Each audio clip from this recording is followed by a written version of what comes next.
So here in Saigon, I'm at the 23-9 Park, and they have like some kind of festival thing, and they're selling flowers and stuff, and you can see them like behind me. You can see them. They have their places where they sell their stuff, but then some people will go to the side, like here, like where we are here, on the sidewalk, and they will try to sell something, but then the police or the security, they come with a whistle, and they tell the people not to sell in this area. So why not?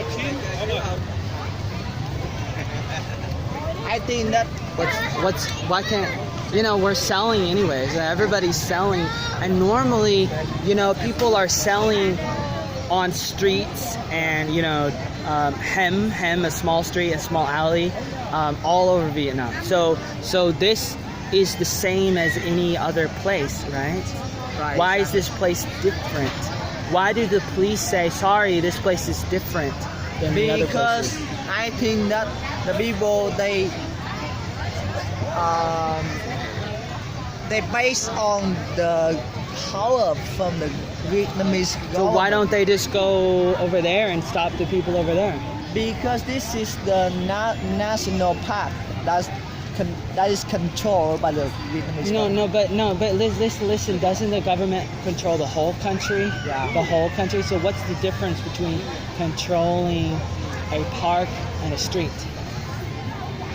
Doesn't the government own the streets too? Mm-hmm. You know what I'm saying? Okay, let's ask what this guy did. So what do you think? It's called communism. That's basically they're just against. They don't want the small people. Communist party. Communist party. They can do Whatever they want to do. whatever they think.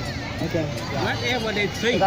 So That's what I want to know. No, they I want to think. know. Yeah, I want to know. But They what? don't care another people. Yeah. Even they think it's not correct. Yeah, but there's still a structure of government, right? Where they have to follow the commands from the higher up people. So are the higher up people the ones that say you're not allowed to sell in a place where everybody else is selling? Yeah. If they don't want you to sell, then you don't have the right to sell. That's So the communist party. No.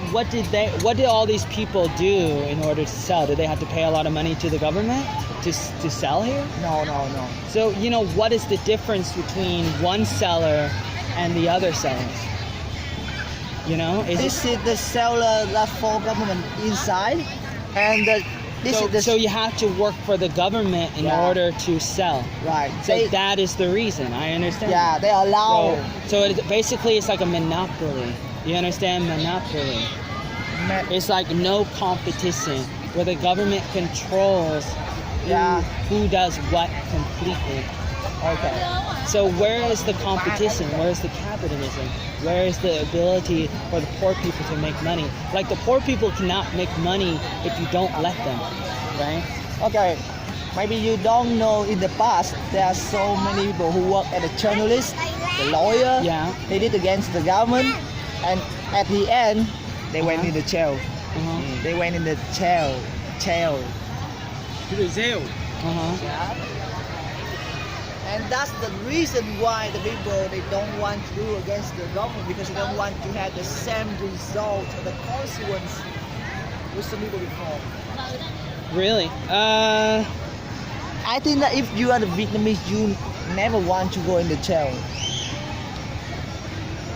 Yeah, but what about my kids? Like, I should think about my kids. I should think about the society. I should think about the future, not just about me and my life. Because if I just think about my life, then I will do whatever I can do to help me. Yeah, you're thinking about your generation. Yeah, but why can't I think more than that? Why can't I think, what's going to happen to the society in the future? How can we change that? What can we do? Why is a threat something that stops us? Because basically that's what the people with the power have over the smaller people. They have these threats. They threaten us with jail or money or these different things to stop us. And they look so powerful to us. So we think that there's no way of stopping the people with more power. Okay. And so you know, you gotta know who is able to use the weapon. Without weapon, you can do against the government. this is my weapon. This is my weapon. You gotta understand, in an info war that we live in this world, we don't fight against flesh and blood anymore. We're not fighting just like with blood and fighting and guns. We're fighting in a world of info, and who controls the information is the one, you know, that makes the difference or hurts people. However, don't you know that one bullet can change your life away? Just only one bullet. What does that mean? What do you say? Police, One like a policeman? Bullet inside a gun. You say a policeman? No, bullet inside the gun. Policy? The gun, bullet. Bullet. Only one bullet can take your life away. But are you only thinking about your life? Is your life the only thing that matters? Because you have to understand that if a bullet kills you, does that stop the revolution? Does that get the other people to give up? Like, I kill you, does that mean everybody's gonna be like, okay, you're the master? Yeah, and in some situations that happens.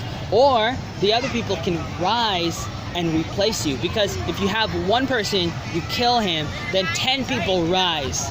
You kill the 10 people, then 100 people rise. You kill the 100 people, then you get 1,000 people. And then you get 1,000,000. And you get 1,000,000,000. So have you ever known that the people in Vietnamese, they did so many demonstrations from the north and the south? You don't know Yeah, that? what about, listen, I know that. Okay, you I knew understand that. that. But Okay. what about what they did in the 1930s and the 1940s? Because that was kind of the same thing. When the Vietnamese people were able to unite and work together, even though they didn't really have weapons, they decided, we want like dependence, you know, no, not dependence, independence. Freedom. They want independence against like the French people or the white people or whatever, the other people. The evil people So, in general. and they worked together on one day, and after that day, like they all came and they all rose together in the whole country, like to take it over, right? And if you work together, you win. The reason why they won before is because they were united. The reason why the demonstrations don't work now is because they're not united. Because there's not enough people. But you have to be smart to do it. But you got to get the whole country to do it like they did it in the 1930s and 1940s again. But you gotta know that if you